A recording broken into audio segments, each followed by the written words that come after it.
شکاریات series میں جو کہانی میں آپ کو سنا رہی ہوں اس کا عنوان ہے سیر و شکار۔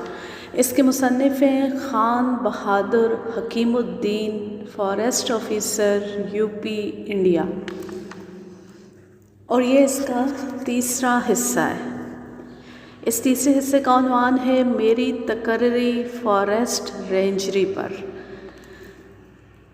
دہرادون میں سرٹیفکیٹ 3 قسم کے ملتے تھے، اول آنرز، دوم ہائر سٹینڈرڈ، سوم لوئر سٹینڈرڈ۔ جو فیل ہو جاتے تھے ان کو دوسرا موقع امتحان دینے کا کسی صورت نہیں ملتا تھا۔ بہرحال میں بہت خوش تھا کہ ہائر سٹینڈرڈ کا سرٹیفکیٹ تو ملا، جس سے ترقی کے سب دروازے کھلے تھے۔ خوشی میں اور لڑکوں کی طرح میں نے بھی پرانا سارا سامان، برتن، کپڑے اور چھولداری وغیرہ نوکروں کو انعام دے دیے، لیکن افسوس یہ تھا کہ پرنس آرکوٹ لوئر سٹینڈرڈ میں پاس ہوئے، جس میں ڈپٹی رینجر کی جگہ ملتی تھی اور رینجری سے آگے ترقی نہیں ملتی تھی۔ 3-4 دن کے اندر حکم تعیناتی، سرٹیفکیٹ، انعامات تقسیم کرنے کا جلسہ اور حسابات کا سمجھوتا ختم کر کے مارچ کا وظیفہ لے کر 1 اپریل کو ہم لوگ اپنے اپنے گھروں کو روانہ ہوئے۔ میری تعیناتی ہلدوانی فارسٹ ڈویژن ضلع نینی تال کی ہوئی، جہاں مجھے 7 اپریل تک پہنچنا تھا۔ میں اپنے والد صاحب اور بیوی بچوں سے ملنے سنگاہی ضلع کھیری روانہ ہوا۔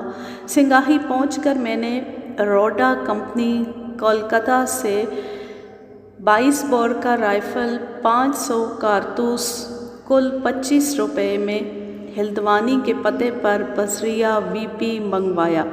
4 دن قیام کر کے ہلدوانی پہنچا۔ مسٹر ٹی کار IFS ڈویژنل فارسٹ آفیسر تھے جو دورے پر تھے، مگر اپنے دفتر ہلدوانی میں میرے لیے ہدایت بھیجی تھی کہ مجھ سے ملنے کے لیے آنے کی ضرورت نہیں، فوراً فتح پور رینج میں چونسلا کے مقام پر روانہ ہو جاؤ۔ ضروری ہدایت اور اوزار رینج افسر فتح پور سے ملیں گے۔ دوسرے روز ملازم کے ساتھ کرائے کے ٹٹو پر سوار ہو کر فتح پور 7 میل پہنچا۔ رات کو وہاں قیام کر کے اور کل سامان لے کر دوسرے دن چونسلا 5 میل اور آگے بیابان جنگل میں دوپہر کے وقت پہنچا۔ یہاں گاڑی روکی۔ ہمالیہ پہاڑ کے دامن میں کچی سڑک کے کنارے فارسٹ گارڈ کی 2 منزلہ چوکی سے قریب سبز گھاس پر میں نے اپنا تمبو لگایا، جو 50 قدم مشرق اور پہاڑ سے بھی قریباً 40 قدم جنوب میں تھا۔ باورچی خانے کی چھولداری اپنے خیمے اور فارسٹ گارڈ کی چوکی کے بیچ میں لگائی۔ اپنے 11 لوگوں کو اپنے خیمے کے پیچھے پہاڑ کی چوٹی پر جگہ بتائی کہ یہاں اپنا پڑاؤ کرو۔ میرے خیمے کے سامنے قریباً 15 فٹ پر سڑک تھی اور مشرق میں اسی قدر فاصلے پر ایک بڑا پیپل کا سایہ دار درخت تھا۔ اس کے 50-60 قدم پر پانی کی ایک پتلی سی نالی تھی، جس میں پانی 1 میل سے ندی سے آتا تھا۔ اس کے کنارے بہت گھنی جھاڑیاں، جن پر طرح طرح کی بیلیں اور چنبیلی پھیلی ہوئی تھی اور پھولوں سے لدی ہوئی تھی۔ ڈیرے کے جنوب میں سڑک اور سڑک کے کنارے جھاڑیوں کی باڑ تھی اور اس کے بعد چند کھیت تھے جو کہ خالی تھے۔ ان کے مالک ٹھنڈے پہاڑی علاقے سے اکتوبر میں یہاں ہر سال آ جاتے اور مارچ کے آخر تک گیہوں بو کر، کاٹ کر اور محنت مزدوری سے کچھ کما کر چلے جاتے۔ لہٰذا کھیتوں میں سوائے چند جھونپڑوں، 40-50 جانوروں اور صرف 2 بوڑھے رکھوالوں کے کوئی اور نہ تھا۔ پانی کی نالی کھیتوں میں سے گزر کر ایک سوکھے نالے کے کنارے گڑھے میں جا کر ختم ہوتی تھی، جس میں جانور پانی پیتے اور اس میں لوٹتے تھے۔ اس کے 3 اطراف گھنی جھاڑیاں تھیں اور میلوں تک گھنے لکودک جنگل تھے۔ سڑک کے ساتھ ساتھ شمال کی طرف ہمالیہ پہاڑ جنگلوں سے ڈھکا ہوا تھا۔ مجھے یہ پہلا اتفاق جنگل میں اکیلے کیمپ کرنے کا تھا۔ اب تک فارسٹ کالج کے 2 برس کے دوروں میں بہت بڑے کیمپ میں رہتے رہے، مگر مجھے یہ کیمپ اور جنگل بھی بہت پسند آیا۔ میں نے سامان کھول کر خیمے میں لگایا اور پھر کینوس کی کرسی لے کر پیپل کے درخت کے سائے میں بیٹھ کر سگریٹ پیتا رہا اور ہریلوں کا گانا اور پیپل کی ایک شاخ سے دوسری شاخ پر اڑنا اور پتلی پتلی ٹہنیوں پر ان کا جھولنا دیکھتا رہا۔ ڈپٹی رینجر امراؤ سنگھ اور فارسٹ گارڈ گنگا سنگھ 1 درجن کلیوں کے ساتھ جنگل سے واپس آئے، اپنی چوکی کھولی، منہ ہاتھ دھویا اور سب نے 1 بالٹی پانی پیا، پھر میرے پاس آئے۔ میں اس جنگل میں اتنے آدمیوں کو دیکھ کر بہت خوش ہوا اور ان کو بتایا کہ میں بھی چھپان کے لیے آیا ہوں، اب خوب ساتھ رہے گا۔ کم سے کم 2 آدمی تو کلیوں کے علاوہ بات چیت کرنے اور دل بہلانے کو ہیں۔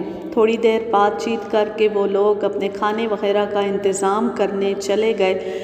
میں شام کو سڑک پر کالا ڈھونگی کی طرف 1 میل دور ٹہلنے چلا گیا۔ سڑک کے دونوں طرف سامبر، مور، مرغیاں، 1 جوڑا کانکڑ یعنی بارکنگ ڈیئر اور تقریباً 50-60 چیتل دیکھے۔ بہت گھبرائے ہوئے پہاڑ کی طرف سے میدان کی جانب سڑک پر میرے بہت نزدیک سے گزرے۔ ان کے پیچھے 5-6 جنگلی کتے دوڑتے ہوئے گئے۔ سامبر بھی تھوڑی دیر کے بعد اسی طرف بولنے لگے، شاید کتوں کو دیکھ کر دوسرے جانوروں کو خطرے کی اطلاع دینے لگے۔ میں سورج ڈوبتے وقت اپنے دوست ہارٹ کو بندوق واپس نہ دینے پر ملامت کرتا ہوا واپس آیا۔ میں نے ڈپٹی رینجر سے جو دیکھا تھا بتایا۔ انہوں نے کہا کہ یہاں جنگلی کتے کافی ہیں اور محکمے کی طرف سے کتے مارنے کے لیے شکاری نوکر ہے۔ 1 کتا مارنے پر 50 روپے انعام مقرر ہے۔ اس نے یہ بھی پوچھا کہ کیا آپ کے پاس بندوق ہے؟ میں نے کہا نہیں، مگر میری چھوٹی بندوق جلد آنے والی ہے۔ اندھیرا ہونے کے 1 گھنٹے کے بعد جنگل بالکل سنسان ہو گیا، بجز ان پرندوں کے جو الو کی قوم سے ہوتے ہیں اور رات بھر کھٹ کھٹ کی آواز کرتے رہتے ہیں۔ میں نے کھانا کھایا اور تھوڑی دیر ان لوگوں سے بات چیت کر کے اپنے ڈیرے کے برآمدے میں چارپائی بچھا کر سو گیا، مگر ان پرندوں نے چاروں طرف سے کھٹ کھٹ کی آواز سے رات بھر پریشان کیا۔ زیادہ تر شب بیداری میں کاٹی۔ صبح ہوتی ہم سب ایک ساتھ چھپان کرنے کو گئے۔ میرا چھپان کا ٹکڑا ڈپٹی رینجر امراؤ سنگھ کے ٹکڑے کے بعد کیمپ سے 2 میل کے فاصلے پر تھا۔ سڑک پر ہم نے قریب قریب جنگل کے سارے جانوروں کے پیروں کے نشانات دیکھے، سامبر، چیتل، کانکڑ، سور، گلدار، شیر اور گیدڑ، جو کہ رات کو سڑک پر ادھر ادھر پھرتے رہے تھے۔ بوڑھے تجربے کار ڈپٹی رینجر اور فارسٹ گارڈ سے بہت کچھ ان جانوروں کے پیر کے نشانات پہچاننے اور ان کی عادتوں کی بابت معلوم کیا۔ میں جنگل سے کام کر کے ٹھیک دوپہر کو لوٹا اور کپڑے بدل کر سیدھا پانی کی نالی پر تولیہ اور صابن کی ڈبیا لے کر پہنچا اور ایک ایسی جگہ تلاش کی جہاں نالی کے دونوں طرف خوب گھنی جھاڑیاں تھیں۔ ان کے اوپر چنبیلی کی بیل اس طرح سے ڈھکے ہوئے تھی کہ اس کے نیچے دھوپ بالکل نہیں آتی تھی، لہٰذا وہ خوب ٹھنڈا تھا۔ میں نے اس کے نیچے پتے والی جھاڑیوں اور بیلوں کو صاف کیا اور نالی کو تھوڑا گہرا اور چوڑا کیا، پھر اس گہرے حوض میں 15 منٹ لیٹا رہا۔ غسل کر کے واپس آیا اور کھانا کھایا ہی تھا کہ دوسری پارٹی بھی واپس آ گئی۔ کھانا کھا کر میں اپنی چارپائی پیپل کے درخت کے سائے میں بچھا کر ٹھنڈی ہوا میں دیر تک سویا۔ شام کے قریب میری آنکھ کالے منہ والے لنگور بندروں کے شور سے کھلی، جو میرے کلیان کے پڑاؤ کے پیچھے پہاڑ کے درختوں پر بیٹھے بہت شور مچا رہے تھے۔ یہ ضروری ہے کہ بندر جب کوئی ہولناک اور خطرناک جانور مثلاً شیر یا گلدار کو دیکھتے ہیں تو ایسا شور مچانا شروع کر دیتے۔ تقریباً سارے کلی کھڑے ہو کر پہاڑ کی طرف دیکھ رہے تھے۔ میں نے پوچھا کیا ہے؟ ایک کلی میرے پاس آیا اور کہنے لگا کہ ہمارے پڑاؤ کے پیچھے ایک گلدار بیٹھا ہے۔ مجھے یقین نہیں آیا کہ دن میں گلدار آدمیوں کے اس قدر قریب آ جائے گا، مگر لنگور آوازیں بڑی زور سے لگا رہے تھے، جس سے ثابت ہوتا تھا کہ یہ آواز خطرے سے خالی نہیں۔ بہرحال میں بھی کلیوں کے پاس گیا۔ ان میں سے ایک نے اشارے سے بتایا کہ 40 قدم پر پہاڑ کی ڈھال پر ایک بڑے پتھر کے سہارے گلدار بیٹھا ہے۔ میں نے دیکھا کہ واقعی وہ سچ کہہ رہا تھا۔ گلدار کبھی ہم لوگوں کی طرف اور کبھی درختوں پر بیٹھے بندروں کی طرف دیکھ رہا تھا۔ یہی وجہ تھی کہ بندر اتنا شور مچا رہے تھے۔ ڈپٹی رینجر امراؤ سنگھ بندروں کا شور اس قدر نزدیک سے سن کر کوارٹر سے باہر آئے۔ ہم سب کو اکٹھا دیکھ کر آگے بڑھے۔ پوچھا کیا بات ہے؟ میں نے اشارے سے بلایا۔ جب انہوں نے بھی گلدار دیکھ لیا تو مسکراتے ہوئے کہا کہ وہ بندروں کے شکار پر لگا ہے۔ گلدار نے جب ہماری توجہ مسلسل اپنی طرف دیکھی تو اٹھ کر آہستہ آہستہ مشرقی نالے کی طرف ڈھال پر چل دیا، جہاں سے پانی کی نالی آتی تھی۔ اس کی بے نیازی دیکھ کر میں نے ایک کلی کے ہاتھ سے کلہاڑی لے لی اور میں بھی آہستہ آہستہ پہاڑ کے ساتھ قریباً 50 قدم گیا۔ ڈپٹی رینجر نے آواز دی کہ بس اب چلے آؤ، دشمن سے دوستی اچھی نہیں۔ جب میں واپس ہوا تو دیکھا کہ ایک صحت مند کلی ایک آنکھ کا ہاتھ میں کلہاڑی لیے ہوئے بالکل میرے پیچھے پنجوں پر چپکے چپکے خاموشی سے آ رہا تھا۔ میں نے پوچھا کہ تم کیوں آ رہے ہو؟ اس نے فوراً جواب دیا تمہاری حفاظت کے لیے۔ میں نے کہا اگر گلدار حملہ کر دیتا تو تم کیا کرتے؟ اس نے کہا کہ میں فوراً اپنی تیز کلہاڑی اس کے سر پر مار کر ختم کر دیتا۔ مجھے اس کی یہ ہمدردی اور ہمت بہت پسند آئی۔ میں اس کو اپنے ڈیرے پر لایا اور 4 آنے پیسے اور 2 کیلے دیے اور اس کی پیٹھ ٹھونک کر شاباشی دی، جس سے وہ بہت خوش ہوا۔ پھر اس دن سے وہ میرا وفادار باڈی گارڈ بن گیا۔ 4 بجے کے بعد میں نے نیکرو بوٹ پہنا اور اپنے وفادار دھانگڑیا کو آواز دی، جو کہ اس وقت لکڑی چیر رہا تھا۔ وہ فوراً دوڑتا ہوا کلہاڑی ہاتھ میں لیے حاضر ہوا۔ میں نے کہا کہ میرے ساتھ ٹہلنے چلو گے؟ اس نے کہا ہاں۔ پھر ہم دونوں فتح پور والی گاڑی کی سڑک پر 1 میل دور گئے اور اس سڑک پر بھی اسی قسم کے سب جانور، مور، مرغی دیکھے، اور واپسی پر چیت سانپ یعنی پائتھن کے سڑک سے گزرنے کے نشان پانی کی نالی کے پاس دیکھے، جو کہ کافی موٹا معلوم ہوتا تھا۔ چیت سانپ زیادہ تر پانی کے پاس گھاس اور گھنی جھاڑیوں میں یا ٹوٹی ہوئی چٹانوں میں نالوں کے کنارے رہتا ہے۔ میں نے دھانگڑیا سے پوچھا کہ یہ کتنا موٹا ہوگا؟ اس نے کہا کہ میری ران کے برابر۔ یہ چھوٹے چیتل اور ہرن کو ثابت نگل جائے گا۔ رات بھر پرندے بولتے اور ایک دوسرے کو آوازیں دیتے رہے، سوائے چونسلا کیمپ میں نالی کے 5 میل تک مشرق میں، کالا ڈھونگی تک 10 میل دور مغرب میں، اور کہیں پانی نہ تھا۔ سب نالے اور چشمے گرمیوں میں سوکھ جاتے تھے۔ میں نے کیمپ کے مشرق اور مغرب میں کافی دور تک دیکھ لیا تھا، لہٰذا تیسرے دن شام کو میں نے دھانگڑیا وفادار کالے کلی سے کہا کہ آج پانی کی نالی کے ساتھ ساتھ اس نالے تک چلیں گے جہاں سے ہماری نالی میں پانی آتا ہے۔ اس نے کہا اچھا۔ 2 کلہاڑیاں لایا اور ان کو بڑے سے پتھر پر بیٹھ کر خوب تیز کر کے ایک مجھے دی، ایک خود لی اور کہا کہ بجائے لکڑی کے یہ کلہاڑی لے کر چلیے۔ میں نے کہا یہ کس لیے؟ تب اس نے جواب دیا کہ اگر کوئی جنگلی جانور حملہ کرے گا تو ہم دونوں ان کلہاڑیوں سے اس کو مار ڈالیں گے۔ میں نے کہا کہ اگر شیر حملہ کرے؟ وہ مسکرا کر بولا ہم دونوں اس کے بھی ٹکڑے کر دیں گے۔ میں اس کی دلیری اور ہم خیال ہونے پر بہت خوش ہوا، کیونکہ جتنا زیادہ خطرہ ہوتا تھا مجھے اتنا ہی زیادہ مزہ آتا تھا، جبکہ وہ مجھ سے بھی زیادہ اس خیال کا معلوم ہوتا تھا۔ میری عمر اس وقت 21 سال، قد 5.5 فٹ اور صحت نہایت اچھی تھی۔ میرے ساتھی کی عمر 25 سال، قد 5 فٹ 8 انچ اور جسم مجھ سے بھاری تھا۔ ہم دونوں کو خطرے میں لطف حاصل ہونے سے ساتھ بہت اچھا مل گیا۔ دوسرے کلی اور خاص کر کلیوں کا جمعدار یعنی میٹ دھانگڑیا کو بہت حسد سے دیکھنے لگا۔ ہم دونوں تیز کلہاڑیاں لے کر پانی کی نالی کے ساتھ ساتھ پہاڑ کی طرف روانہ ہوئے اور جانوروں کے پیروں کے نشانات دیکھتے ہوئے جا رہے تھے جو رات میں پانی پینے آتے تھے۔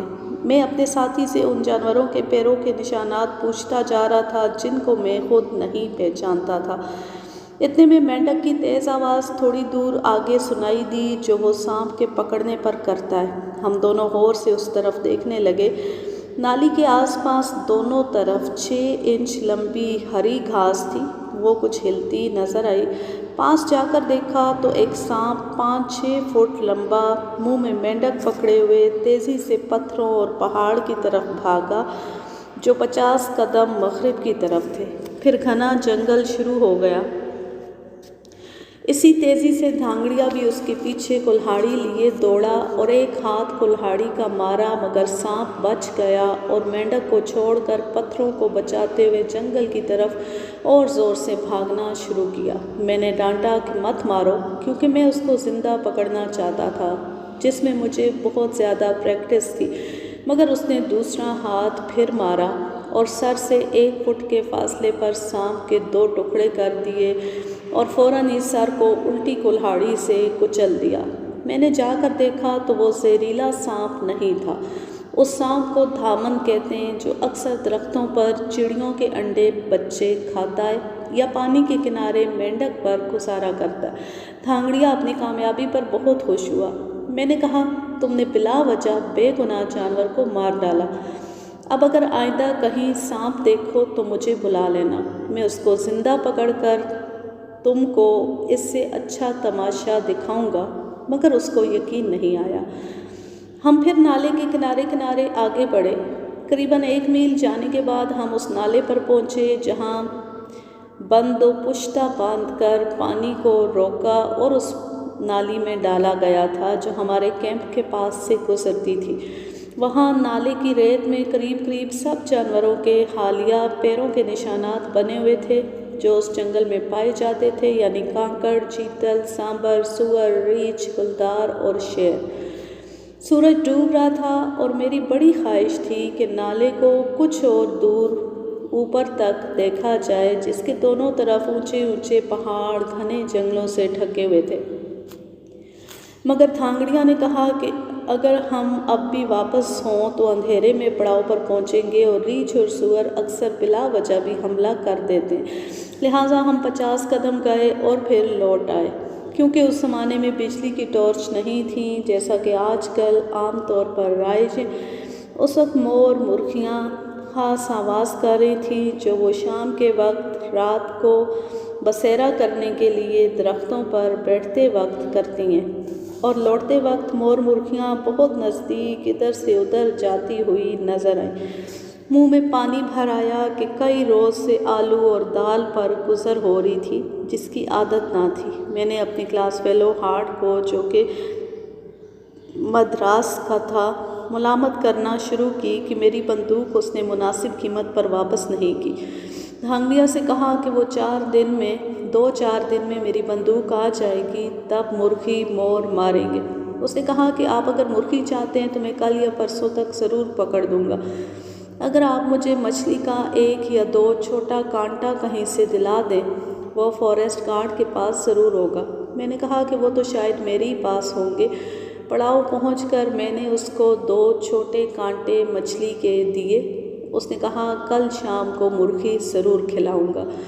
رات بھر پرندوں کی کھٹ کی آواز پریشان کرتی رہی۔ صبح حسب معمول کام پر گئے اور جب آدھے سے زیادہ وقت کام پر گزر چکا تب جنگل میں کسی سڑے ہوئے جانور کی بدبو آنے لگی۔ جیسے ہماری لائن درخت چھاپتی ہوئی بڑھتی گئی ویسے بدبو اور تیز ہوتی گئی یہاں تک کہ ناقابل برداشت ہو گئی۔ اب ہم لاش کے بہت نزدیک پہنچ گئے جو ایک خشک نالے میں جس کے دونوں طرف چٹانیں، گھنے درخت اور جھاڑیاں تھیں۔ نالے میں شیر کی آمد و رفت کے نشانات خوب صاف بنے ہوئے تھے۔ سب کلی بہت خوش ہونے لگے اور کہنے لگے کہ شیر نے کوئی جانور مار رکھا ہے۔ جب آگے بڑھے تو دیکھا کہ نالے کے کنارے درخت کے نیچے ایک سانبر 3-4 دن کا مارا ہوا اور آدھے سے زیادہ کھایا ہوا پڑا تھا۔ اس میں کیڑے ہزاروں کی تعداد میں پڑ گئے تھے اور ڈھیروں مکھیاں بیٹھی تھیں۔ میں دیکھ کر فوراً بغیر سانس لیے ہوئے پیچھے بھاگ آیا کہ بدبو ناقابل برداشت تھی۔ میں نے سب کلیوں کو بلایا مگر وہ نہیں آئے، اور میٹ نے آ کر کہا کہ صاحب 2 آدمیوں کو چھٹی دے دو تاکہ وہ تھوڑا سا گوشت کھانے کے لیے لے جائیں۔ میں نے کہا کہ گرمی کا موسم ہے اور وہ سڑا ہوا جانور ہے، جو کھائے گا اس کو ہیضہ ہو جائے گا، اور حکم دیا کہ خبردار جو اس کو چھوا۔ سب کو لے کر کام شروع کر دیا۔ جب کام ختم کر کے رجسٹر پر چھپے ہوئے درختوں کا جوڑ لگا کر میٹ کو دیا اور تھوڑی دور ہم لوگ سڑک کی طرف گئے ہوں گے، میں نے دیکھا کہ آدھے آدمی غائب تھے۔ میں نے پھر ہدایت کی کہ اگر اس کو کھایا تو مر جاؤ گے۔ کیمپ میں پہنچ کر میں نے کپڑے بدلے اور دھانگڑیا کو کلہاڑی لے کر نہانے کی جگہ جا کر بیل اور شاخیں بندھوا دیں اور کچھ کٹوا دیں، اور ایک حوض کھود کر سب پتھر نکال کر پھینک دیے اور جگہ کو بھی صاف کرا کر اسے واپس بھیج دیا۔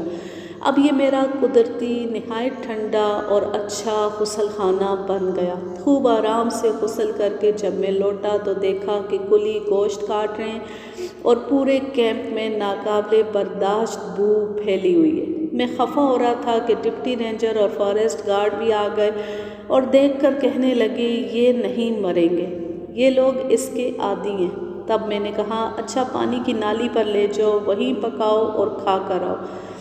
واقعی ان کو کچھ نہیں ہوا۔ شام کو جب میں ٹہلنے جانے کو تیار ہو رہا تھا، دھانگڑیا وہ دونوں مچھلی کے کانٹے لیے ہوئے آیا جو میں نے اس کو اگلی شام کو دیے تھے، اور اس میں ایک ہاتھ کا مضبوط ڈورا باندھے ہوئے تھا۔ کانٹوں کو اس نے آٹے کی گولیوں سے ڈھک دیا تھا اور کہنے لگا کہ پہلے ہم کھیتوں کی طرف جائیں گے جہاں پانی کی نالی 15 فٹ چوڑے تالاب میں سوکھے نالے کے پاس گھنی جھاڑیوں میں ختم ہو جاتی ہے، وہاں کانٹوں کو باندھ کر پھر ٹہلنے چلیں گے۔ میں اس کی یہ تجویز سمجھ گیا اور ہم دونوں پہلے تالاب پر گئے۔ وہاں پہلے ہی سے چند مرغیاں پانی پی رہی تھیں جو ہم کو دیکھ کر اڑ گئیں۔ دھانگڑیا نے تالاب کے بالکل پاس 2 کھونٹیاں گاڑ کر دونوں کانٹے کی ڈوریاں کھلی ہوئی جگہ میں باندھ دی۔ ہم دونوں سوکھے نالے میں نیچے کی طرف چل دیے۔ نالے کی سطح چکنے سفید چھوٹے بڑے پتھروں سے بھری ہوئی تھی جو کہ جنگل کی سوکھی پتیوں سے ڈھکے ہوئے تھے۔ میرے بوٹ میں موٹی کیلیں لگی ہوئی تھیں جن کی وجہ سے چلنا مشکل تھا۔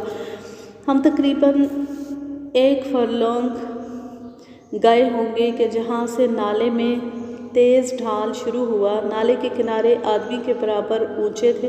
شمال کی طرف کانٹے دار جھاڑیاں، پھر کھیت اور پھر ہمارا کیمپ تھا، اور جنوب کی طرف اونچے درختوں کا کم گھنا جنگل تھا، مگر بڑی بڑی پرانی بیلیں درختوں پر پھیلی ہوئی تھیں جن کے سائے میں چیتل جگہ جگہ بیٹھ کر دن گزارتے تھے۔ سوکھے پتوں اور پتھروں پر ہمارے چلنے کی آواز سن کر چیتلوں کا ایک خول جو نالے کے کنارے نزدیک ہی بیٹھا تھا ایک دم سے تیز آوازیں نکالتا ہوا بھاگا۔ میں ان کی طرف دیکھنے لگا۔ میرا پیر پھسلا اور میں ایک پتھر پر کمر کے بل گر پڑا جس سے دائیں ٹخنے اور کمر میں سخت موچ آ گئی۔ میں بڑی مشکل سے اٹھ کر آہستہ آہستہ اسی راستے پر احتیاط سے واپس لوٹا۔ ہم لوگ قریب آدھے راستے واپس آئے ہوں گے کہ تالاب کی طرف مرغیوں نے کٹ کٹ کٹانگ کا شور مچانا شروع کر دیا۔ دھانگڑیا نے کہا کہ مرغی ہمارے کانٹے میں پھنس گئی۔ وہ تیزی سے آگے بڑھا۔ میں نے دیکھا کہ ایک باز تالاب کے پاس سے اڑ کر نزدیک کے درخت پر جا بیٹھا، اور بعد میں چند مرغیاں بھی وہاں سے خطرے کا شور مچاتی ہوئی اڑی، اور جب میں وہاں پہنچا تو دیکھا کہ دھانگڑیا کھڑا مسکرا رہا تھا، جبکہ ایک کانٹے میں مرغی پھنسی ہوئی اچھل رہی تھی جو بے دم ہو گئی۔ دوسرے کانٹے میں ایک مرغی پھنسی ہوئی مری پڑی تھی جس کا آدھا سینہ باز نے کھا لیا تھا، جو پاس ہی درخت پر بیٹھا حسرت کی نگاہ سے دیکھ رہا تھا، گویا ملامت کر رہا تھا کہ ہم لوگوں نے اس کا شکار چھین لیا۔ میں نے مری ہوئی مرغی اپنے وفادار ساتھی کو دے دی اور زندہ کو لے کر ہم پڑاؤ واپس آ گئے کیونکہ چوٹ کی وجہ سے اب اور چلنے کی ہمت نہ رہی تھی۔ باورچی کو بلا کر مرغی دی اور کہا کہ اچھی طرح سے پکاؤ۔ چونکہ کئی روز سے آلو دال کھا رہے تھے، لہٰذا مرغی کے ملنے سے اس دن پیٹ بھر کے کھانے کی امید تھی۔ کمر اور ٹخنے میں نمک کے گرم پانی سے سینک کیا اور تیل ملا، پھر کہیں نہیں گئے۔ رات کو حسب معمول پرندوں کی کھٹ کھٹ کی آواز نے اچھی طرح سونے نہ دیا، اور اب ان کی آواز چاروں طرف سنسان جنگل میں بہت بری لگنے لگی۔ اگلے باب کا عنوان ہے میرا پہلا چیت سانپ۔ صبح حسب معمول کام پر گئے اور دوپہر میں واپس آ کر اپنے خوش نما غسل خانے میں گئے، جہاں چنبیلی کے پھولوں کا فرش تھا جس سے نہایت عمدہ خوشبو آتی تھی۔ پہنچتی میں نے کپڑے اتار کر شاخوں پر ٹانگ دیے اور بے دہانی میں پانی میں پیر رکھا ہی تھا کہ نرم سی کوئی چیز لگی اور ایک دم سے پانی میں زلزلہ آ گیا، یہاں تک کہ پانی کناروں سے باہر نکل گیا۔ میں گھبرا کر جلدی سے کود گیا، باہر کھڑا ہو کر دیکھا، مگر کھلبلی کی وجہ سے پانی گدلا ہو گیا اور چنبیلی کی بیل کے گھنے سائے میں صاف دکھائی نہ دیا، مگر تعجب سے کھڑا دیکھتا رہا۔ جب پانی کچھ صاف ہوا تو میں نے دیکھا کہ کنارے پر تھوڑا سا منہ نکالے کوئی جانور میری طرف دیکھ رہا ہے۔ تھوڑی دیر میں اور منہ باہر نکالا، تب میں نے پہچانا کہ یہ تو بڑے قسم کے چیت سانپ یعنی پائتھن کا منہ ہے۔ میں نکر پہن کر غسل خانے سے باہر آیا اور دھانگڑیا کو آواز دے کر کہا کہ جلدی آؤ۔ وہ فوراً دوڑتا ہوا کلہاڑی لے آیا اور پوچھا کیا ہے۔ میں اس کو غسل خانے میں لے گیا۔ اس وقت تک پانی بھی بالکل صاف ہو گیا تھا اور اب سانپ نے منہ کافی حد تک باہر نکالا ہوا تھا اور پانی کے اندر بھی اس کا دھاری دھار جسم دکھائی دے رہا تھا۔ دھانگڑیا نے پہلے تو غور سے دیکھا اور جب پہچان لیا تو کلہاڑی اس کے سر پر اٹھائی۔ میں نے اس کی کلہاڑی پکڑ لی اور کہا کہ پہاڑ کی ڈھال سے ایک 10 فٹ لمبا بانس کاٹ لاؤ۔ جب وہ بانس لایا تو اس کی پتلی نوک پر ایک لکڑی کا ٹکڑا باندھ کر ہک کی طرح بنایا اور سانپ کے پیٹ میں پھنسا کر پانی کے حوض سے کھینچ کر باہر نکالا۔ وہ 1 من سے زیادہ وزنی معلوم ہوتا تھا۔ باہر آنے پر اس نے آہستہ آہستہ پہاڑ کی طرف رینگنا شروع کیا۔ ہم اس کو بانس سے چھوتے رہے اور ہنکا کر پہاڑ کے پاس چٹانوں اور جھاڑیوں میں چھوڑ آئے۔ دھانگڑیا مایوس ہو کر واپس آیا کیونکہ وہ اس کو مارنا چاہتا تھا۔ میں نے کہا اب جاؤ۔ اس نے کہا تم نہا لو، میں بیٹھا ہوں، کہیں وہ پھر ٹھنڈے پانی کے لالچ میں ادھر نہ آ جائے۔ میں نے مشکل سے اس کو واپس کیا اور جلدی سے غسل کر کے چلا آیا۔ کھانا کھا کر چارپائی پر پیپل کے درخت کے سائے میں سو گیا۔ جب فتح پور رینج دفتر کے ایک کلی نے جگایا اور میری کئی دن کی ڈاک دی جس میں 25 روپے کا 22 بور رائفل کی بلٹی کے وی پی کا نوٹس بھی تھا، میں بہت خوش ہوا۔ ڈپٹی رینجر امراؤ سنگھ کو بلایا جن سے اب کافی جان پہچان ہو گئی تھی، اور روز رات کو 2 گھنٹے کھانا کھانے کے بعد ڈپٹی رینجر اور فاریسٹ گارڈ اپنی طویل ملازمت کے مختلف تجربوں کی باتیں کیا کرتے تھے، جس میں شیروں کے شکار کا ذکر ضرور ہوتا تھا۔ میں نے ان سے کہا کہ مہربانی کر کے آپ اپنا کوئی اعتبار والا کلی دیجیے اور ایک خط ہلدوانی کے فاریسٹ اسٹور کیپر کو لکھ دیجیے کہ وہ میری بندوق کا پارسل بھیج دیں۔ میں نے ان کو 28 روپے وی پی کے لیے اور محصول ریل وغیرہ کے لیے دیے۔ کلی کو ہلدوانی بھیجنے کے بعد میں دھانگڑیا کو لے کر مرغیوں کے لیے تالاب پر کانٹے باندھنے چلا گیا۔ ایک کانٹے میں آٹے کی گولی لگائی اور دوسرے کانٹے میں دھانگڑیا نے سرخ مرچ بھگو کر اس میں گھاس بھر کر لگائی تاکہ وہ تازہ معلوم ہو، اور کہا کہ مور سرخ مرچ کے کھیتوں میں دور دور سے مرچ کھانے آتے ہیں۔ مجھے یہ نہیں معلوم تھا۔ میں روز ایک نہ ایک نیا سین، نیا تجربہ اور جانوروں اور چڑیوں کی طرح طرح کی نئی بولیاں سیکھتا تھا۔ ایسے شکاری کے لیے جو اپنی جستجو اور محنت پر شکار کھیلنا چاہتا ہو، یہ سب سیکھنا نہایت ضروری ہے۔ ہم نے ایک کلی کو تالاب کے پاس جھاڑیوں کی آڑ میں بٹھا دیا اور سمجھا دیا کہ اگر کچھ پھنسے تو اس کو زندہ میرے باورچی کے پاس لے جائے۔ پھر ہم دونوں نالے کی طرف چلے گئے جہاں سے پانی کی نال ہمارے پڑاؤ کو آتی تھی۔ اس طرف سبزہ زار تھا، چلنا آسان تھا، کانٹے والی جھاڑیاں بھی کم تھی اور ہر قسم کا جانور بھی زیادہ تھا، بلکہ ہر قسم کا جانور 24 گھنٹے میں ایک مرتبہ پانی پینے وہاں ضرور آتا تھا۔ ہم نہر کے بند سے کافی دور آ گئے تھے۔ نالے میں تقریباً ان تمام جانوروں کے پیروں کے نشان تھے جو شمالی ہندوستان میں پائے جاتے ہیں۔ دھانگڑیا نے ایک پتھر پر خشک خون دیکھا جو ابھی سرخ رنگ کا تھا، یعنی تازہ تھا، اسی دن کا تھا۔ میں بہت خوش ہوا کہ اب کچھ تماشا دیکھنے کو ملے گا۔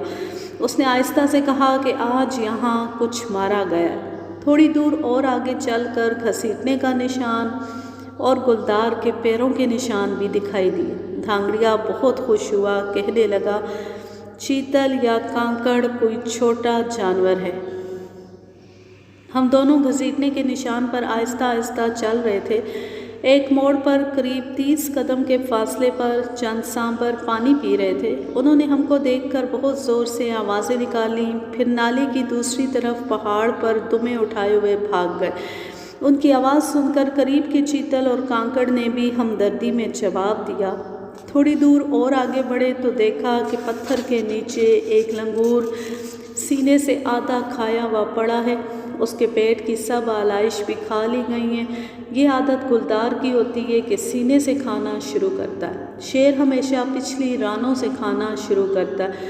دھانگڑیا بندر کی لاش دیکھ کر کافی مایوس ہوا۔ لاش پر بہت مکھیاں بیٹھی ہوئی تھیں۔ ایسا معلوم ہوتا تھا کہ گلدار نے صبح کے وقت مار کر کھایا تھا۔ لگتا تھا کہ وہ شام کو کھانے کے لیے دوبارہ ضرور آئے گا۔ شیر اور گلدار عموماً 2 مرتبہ صبح و شام کھانا کھاتے ہیں، اگر ملے نہیں تو کئی کئی دن نہیں بھی کھاتے۔ میں نے دھانگڑیا سے پوچھا کہ کیا اب گلدار کھانے آئے گا؟ اس نے کہا، ہاں ضرور آئے گا، اگر ہمیں نہیں دیکھا تو رات میں آئے گا۔ اس وقت قریب 1 گھنٹے کے اندھیرا ہونے میں تھا۔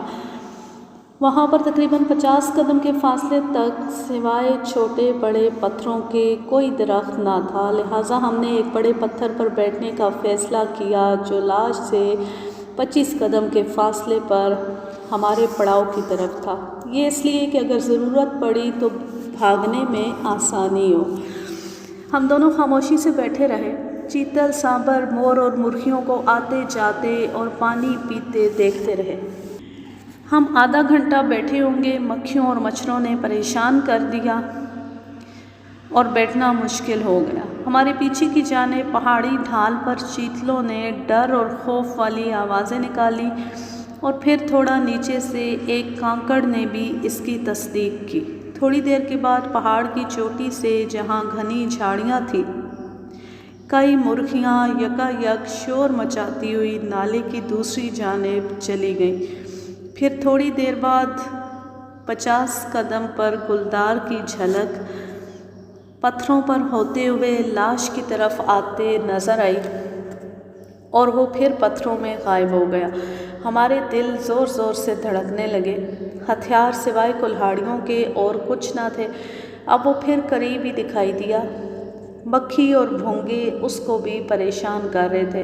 وہ بیٹھ کر ادھر ادھر دیکھنے لگا۔ سورج ڈوب رہا تھا اور نالے کے دونوں طرف اونچے پہاڑ ہونے کی وجہ سے روشنی جلدی کم ہونے لگی۔ مچھروں نے اب پہلے سے زیادہ ستانا شروع کیا، جس کی وجہ سے شاید ہم ہل گئے اور گلدار نے ہم کو دیکھ لیا۔ ہم بالکل سامنے کے پتھر پر بیٹھے تھے۔ میں نے دھانگڑیا سے کہا کہ اس نے ہم کو دیکھ لیا ہے۔ پھر میں کچھ اور سکڑا۔ اتنے میں گلدار نے ایک آواز نکالی اور پہاڑ کی طرف بھاگ گیا۔ ہم بھی اپنے پڑاؤ کی طرف بھاگ گئے۔ ہم لوگ کیمپ میں جب پہنچے تب بالکل اندھیرا ہو گیا تھا۔ ڈپٹی رینجر نے کہا کہ اتنی رات تک بغیر ہتھیار کے باہر جنگل میں نہیں رہنا چاہیے۔